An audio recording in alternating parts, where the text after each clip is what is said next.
کچھ لوگ ادھر رہیں گے، نتیجہ یہ ہوگا کہ قوم بڑھ جائے گی۔ تو قوم کے بٹنے کا ٹینشن ان کو ستا رہا تھا۔ لیکن پھر اب جو بات عرض کر رہا ہوں توجہ سے سنیں، لیکن جب آقا کریم رؤوف الرحیم علیہ تحیت و تسلیم کی دعوت کو لوگوں نے قبول کیا، ان کے قبول اسلام کے بعد جب ان لوگوں پر ظلم و زیادتی اور آلام و مصائب کے پہاڑ توڑے گئے تو فاروق اعظم نے ان صحابہ کی زندگی کا مطالعہ کیا جو میرے مصطفیٰ کی زلفوں کے اسیر ہو چکے تھے، کہ ذرا دیکھیں تو صحیح کہ محمد عربی صلی اللہ علیہ وسلم نے اپنے ماننے والوں کی کیسی تربیت فرمائی ہے، اور ان کے دل و دماغ کے اندر وہ دین جو انہوں نے اتارا ہے، اس دین کو اختیار کرنے کے بعد ان کی زندگی میں کیا تبدیلی آئی ہے، ذرا دیکھیں تو صحیح۔ سیدنا فاروق اعظم رضی اللہ تعالیٰ عنہ نے دیکھا کہ ایک طرف اسلام قبول کرنے والے بے قصور ہیں اور دوسری طرف ظلم اور زیادتی کا طوفان توڑنے والے اور پہاڑ توڑنے والے لوگ یہ ظالم بن چکے ہیں۔ فاروق اعظم نے دیکھا کہ اتنے ظلم کے بعد بھی حضور کے صحابہ اف تک نہیں کرتے، بلکہ دامن صبر کو تھامے ہوئے ہیں، گالیوں کا جواب گالیوں سے نہیں دیتے، پتھروں کا جواب پتھروں سے نہیں دیتے، لاٹھی کا جواب لاٹھی سے نہیں دیتے، برائیوں کا جواب برائیوں سے نہیں دیتے، صبر کے پیکر بنے ہوئے ہیں۔ اور ان کی زندگی کو دیکھنے کے بعد وجدان اندر سے پکارتا ہے کہ یہ تو شریف النفس لوگ لگ رہے ہیں، یہ تو اللہ عز و جل کے پیارے حبیب کا جو دین انہوں نے پی لیا ہے، تو ان کی زندگی سے جو آثار نظر آ رہے ہیں اور اخلاق نظر آ رہے ہیں یہ کسی بد کردار کے نہیں، شریف النفس کے آثار اور اوصاف نظر آ رہے ہیں۔ چنانچہ انہوں نے دیکھا، پھر دیکھتے رہے کہ ظلم مکہ والے بہت کر رہے ہیں، صحابہ پر ظلم و زیادتی کا پہاڑ توڑا جا رہا ہے، یہاں تک کہ حضرت عثمان غنی رضی اللہ تعالیٰ عنہ کے ساتھ کم و بیش 15 صحابہ حبشہ کی طرف ہجرت کر گئے اور چند خواتین بھی ساتھ میں شریک تھی۔ یہ ہجرت فاروق اعظم کے دل پر ایک عجیب آرا چلاتی ہے، اللہ اکبر، ہمارے شہر کے لوگ، ہماری قوم کے لوگ اب ان پر اتنی زیادتی ہو گئی کہ مکہ چھوڑنے پر مجبور ہو گئے، اور پھر بھی یہ برداشت کر رہے ہیں، کسی کو مار نہیں رہے، کسی کو گالی نہیں دے رہے، صبر کر رہے ہیں، یہاں تک کہ ظلم برداشت کر کے تجارت بھی چھوڑ دی، مال بھی چھوڑ دیا، وطن بھی چھوڑ دیا، اور صرف حبشہ کی طرف اس لیے جا رہے ہیں کہ نبی کا دامن چھوٹنے نہ پائے، اسلام سے رشتہ ٹوٹنے نہ پائے۔ ہزارہ تکلیفوں کے باوجود اسلام سے رشتہ انہوں نے کمزور نہیں کیا، وطن چھوڑنا تو گوارا کر لیا لیکن اسلام چھوڑنا گوارا نہیں کیا۔ بس فاروق اعظم کے سینے کے اندر ان کے اس استقامت کی بنیاد پر اسلام کی شمع آہستہ آہستہ اسلام کی عظمت بیٹھ رہی تھی، اور پھر حال یہ ہوا کہ ایک مرتبہ دل کے اندر خیال پیدا ہوا، لوگوں نے کہا عمر تم طاقتور ہو، اور ذرا دیکھو تو صحیح معاشرے میں سچویشن کیا ہو رہی ہے۔ بس دل میں خیال پیدا ہوا شمع نبوت کو گل کر دیں، معاملہ ہی سارا ختم ہو جائے، لیکن سوچ رہے تھے کہ میں کیسے یہ کام انجام دوں، لیکن پھر بھی دل و دماغ کے اندر یہ بات جو ہے وہ گردش کر رہی تھی کہ حضور کی دعوت ہی کی وجہ سے یہ آج قوم میں فرق نظر آ رہا ہے۔ چنانچہ دل میں غلط ارادہ لے کر کے جب وہ گئے، راستے ہی میں تھے، اللہ اللہ، تو آپ کو معلوم ہے کسی نے کہا تم حضور کے پاس بعد میں جانا، پہلے اپنی بہن کی خبر تو لو۔ وہ مسلمان ہو چکی تھی، ام جمیل۔ ایک روایت میں یہ بھی آتا ہے کہ آپ کے بڑے بھائی جو تھے وہ بھی مسلمان ہو چکے تھے۔ ام جمیل کے پاس پہنچے، دیکھا تو اندر سے قرآن شریف کی تلاوت کی آواز آ رہی تھی۔ ایک صحابی فاروق اعظم کی بہن اور بہنوئی کو قرآن سکھا رہے تھے۔ قربان اس خاتون کی عظمت پر اور اس صحابی کی عظمت پر کہ اس زمانے میں اعلانیہ قرآن سیکھنا بھی مشکل تھا، لیکن قرآن کی اتنی عظمت دل میں موجود تھی کہ جان کے خطرے کے باوجود بھی وہ قرآن سیکھتے تھے۔ لیکن افسوس آج راحت کی زندگی میں بھی مسلمان قرآن سیکھنے کے لیے تیار نہیں گئے. آواز قرآن شریف کی آئی, دروازے کو دستک دی, توڑا, اندر پہنچے اور بہن سے پوچھا. بہن نے بے ساختہ جواب بھی دے دیا. انہوں نے اوراق طلب کیے, انہوں نے قرآن کا وہ لکھا ہوا جو کچھ بھی جس پر لکھا ہوا تھا وہ نسخہ مانگا. کہا ناپاک, اس کو ہاتھ نہیں لگا سکتے, آپ نہیں چھو سکتے. کہا تو نے اسلام قبول کر لیا؟ کہا ہاں. وہ بہن جو سیدنا فاروق اعظم کے نام سے لرزتی تھی, وہ آج اپنی بہن کے سامنے, اپنے بھائی کے سامنے استقامت کا مظاہرہ کر رہی ہے اور کہہ رہی ہاں بھائی میں نے اسلام قبول کیا ہے, چھوڑ دے. نہیں چھوڑوں گی. پہلی مرتبہ تماچا رسید کیا اپنی بہن کو, یہاں تک کہ منہ سے خون نکل آیا.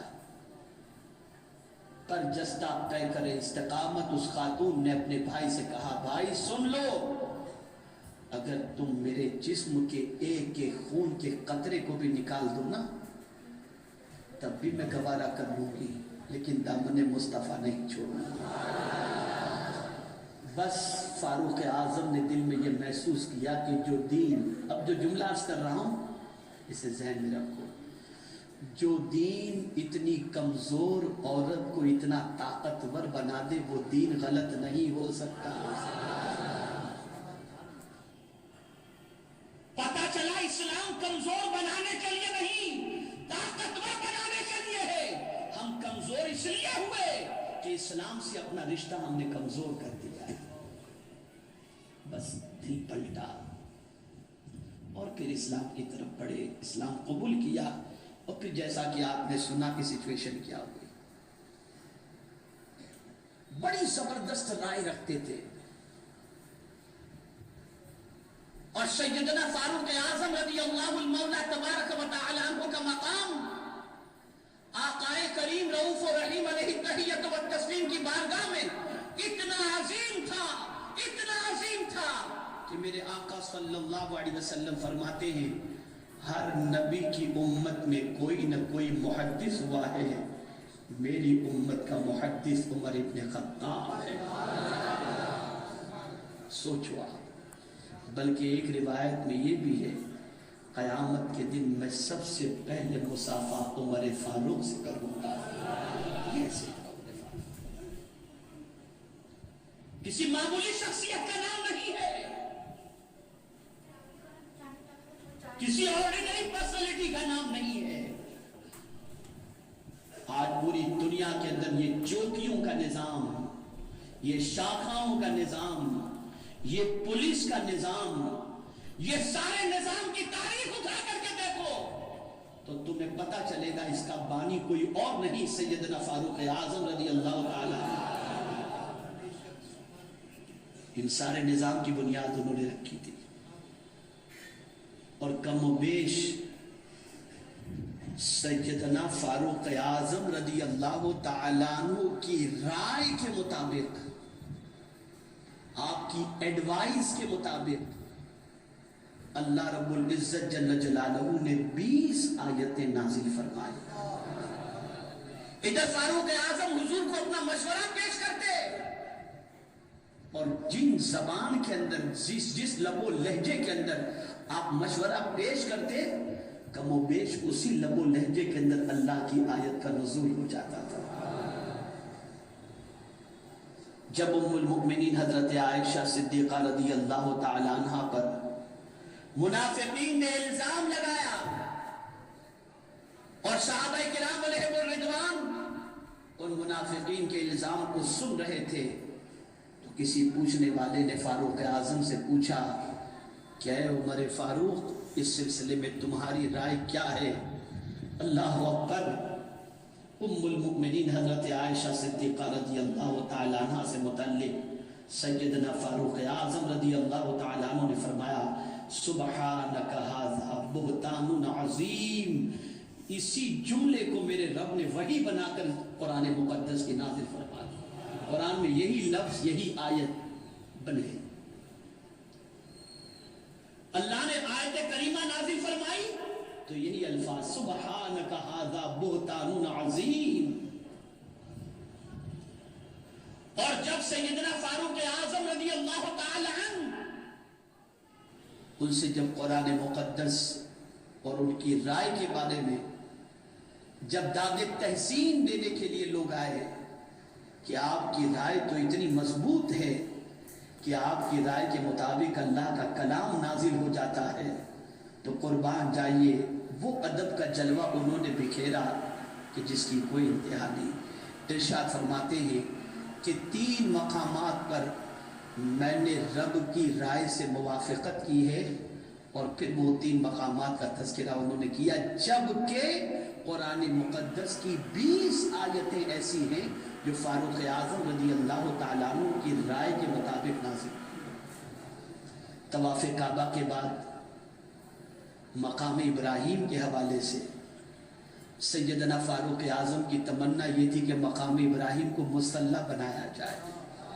آقا کریم صلی اللہ علیہ وسلم سے رائے پیش کی، میرے مولا نے فوراً جبریل امین کو بھیج دیا وَاتَّخِذُوا مِن مَّقَامِ إِبْرَاهِيمَ مُصَلًّى، یہ آیت نازل فرما دی اور مقام ابراہیم کو اللہ نے مصلی بنا دیا۔ یہ سیدنا فاروق اعظم۔ میرے پیارے آقا صلی اللہ تعالی علیہ وسلم کے پیارے دیوانوں، اسی طریقے سے شراب سے بڑی نفرت تھی فاروق اعظم کو، جوئے سے بڑی نفرت تھی فاروق اعظم کو۔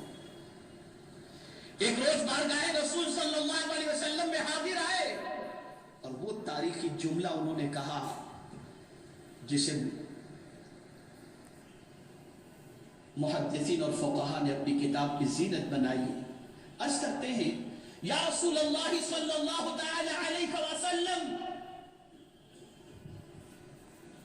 لوگ شراب پیتے ہیں، اور شراب ایسی چیز ہے یا رسول اللہ صلی اللہ علیہ وسلم کہ اس سے مال اور عقل یہ دونوں چیزیں ضائع ہو جاتی ہیں، تو سرکار کچھ شراب کے لیے بھی آپ کوئی حکم عطا فرما دیں۔ بس اتنا کہنا تھا کہ آیت کریمہ نازل ہو گئی یسألونک عن الخمر والمیسر قل فیہما اثم کبیر۔ آپ اندازہ لگائیے، ادھر وہ رائے پیش کرتے تھے، ادھر مولا کا فرمان نازل ہو جایا کرتا تھا۔ کتنا اونچا مقام تھا سیدنا فاروق اعظم رضی اللہ المولا تبارک و تعالی عنہ کا۔ امہات المؤمنین بیٹھی ہوتی، لوگ آتے، پردے کی آیت نازل نہیں ہوئی تھی، فاروق اعظم کو گوارا نہ تھا کہ لوگ یوں ہی آ کر کے بیٹھے اور امہات المؤمنین سے بھی کچھ سوال کریں، کچھ باتیں پوچھیں۔ وہ چاہتے تھے کہ پردے کا کوئی حکم نازل ہو جائے یا پردے کے حوالے سے کوئی بات آ جائے تاکہ اس کی وجہ سے امہات المؤمنین کو عام انسان نہ دیکھ سکے، کوئی دیکھ نہ سکے۔ ابھی انہوں نے اپنی رائے پیش ہی کی کہ میرے مولا کی طرف سے آیت نازل ہو گئی وَإِذَا سَأَلْتُمُوهُنَّ مَتَاعًا فَاسْأَلُوهُنَّ مِن وَرَاءِ حِجَابٍ، آیت کریمہ نازل ہو۔ ذرا سوچیے آپ، اس طریقے سے کم و بیش 20 مقامات پر سیدنا فاروق اعظم رضی اللہ المولا تبارک و تعالی عنہ کی رائے کے مطابق آیات نازل ہوئی ہیں۔ میرے پیارے آقا صلی اللہ تعالی علیہ وسلم کے پیارے دیوانوں، بڑا اونچا مقام ہے سیدنا فاروق اعظم رضی اللہ المولا تبارک و تعالی عنہ کا۔ آپ جانتے ہیں سیدنا فاروق اعظم رضی اللہ المولا تبارک و تعالی عنہ جب مسند خلافت پر بیٹھتے ہیں اور رعایت کی ذمہ داری کا بوجھ جب ان کے کاندھے پر آتا ہے تو سیدنا فاروق اعظم رضی اللہ المولا تبارک و تعالی عنہ سے پہلے خلیفہ کی حیثیت سے سیدنا صدیق اکبر رضی اللہ تعالیٰ عنہ تھے۔ تو انہیں خلیفۃ المسلمین ہی کہا جاتا تھا، امیر المؤمنین نہیں.